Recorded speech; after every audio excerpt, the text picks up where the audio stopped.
Enver Hasani thot se në politik çdo gjë është e mundur, por nuk shet dobi dhe siguri për pushtetin Albin Kurtit nga mundësia që Vjosa Osmani të qëndrojë në karrigen e presidentes së vendit edhe për një mandat 5 vjeçar. Ish kryetari i gjykatës kushtetuese tha në një intervistë se nuk beson se Kurti rrezikon zgjedhje të reja për shkak të Osmanit. Ai thotë se kryetari i lëvizjes vetvendosje tashmë ka arritur kufitë e votës së lirë dhe se sado që të rritet numri i votave për të në të ardhmen, asnjëherë nuk mund t'i ofrojë atij dhe askujt komoditetin e vendosjes vetëm për formimin e qeverisë dhe zgjedhjen e presidentit të Republikës. Për rezultatin e LVV-s në zgjedhjet parlamentare të 28 dhjetorit, Hasani thotë se vendimtar ishin shpenzimi i shumave enorme të paras publike për të fituar zgjedhjet dhe mungesa një rezistence aktive politike nga ana e opozitës, kështu sipas tij votimi u bë jo i lirë dhe jo i drejtë.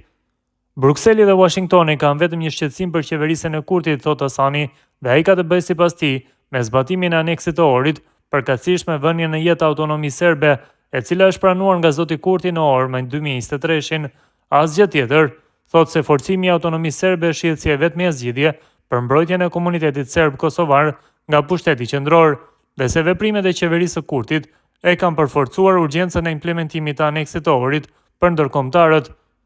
Gjykata kushtetuese po shqyrton nëse lista serbe, si partia që ka fituar sërish shumicën e votave të serbëve, duhet të përfaqësohet në kuvend me një nënkryetar apo nëse në këtë pozitë mund të zgjidhet edhe Nenad Rashiq.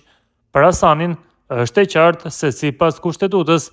nënkryetari duhet të jetë nga radhët e deputetëve të kuvendit që mbajnë vendet e garantuara të komunitetit serb. Zoti Rashiq përfaqëson komunitetin serb, por nuk është shumica e deputetëve serb në kuvendin e Kosovës. Ai mund të jetë një njeri i mirë e patriot kosovar, i urtë dhe kështu me radhë, por ato cilësi vlen kur dikush kërkon dikënd për ta bërë dhëndër, jo përfaqësues të një komuniteti kosovar. Përfaqësimi caktohet me votë dhe bazuar në kushtetutë dhe në ligj. Për deklaratën e tij ku kishte thënë se presidentja Vjosa Osmani e kishte shkelur kushtetutën me mandatimin e Glauko Njufcës për formimin e qeverisë së re, dhe tani që askush nuk është ankuar në gjykatën kushtetuese, sipas tij shkelja do të konsiderohet e parëndësishme. Çdo shkelje kushtetuese kur nuk përfundon në gjykatën kushtetuese e merr era, siç thotë dhe populli. Ka pasur edhe shumë raste të tjera gjatë mandateve të qeveritarëve të sotëm, por nuk kanë përfunduar në gjykatën kushtetuese, për shkak se vendimi për të dërguar një çështje në gjykatë merret nga politika dhe aty llogarit janë të tjera.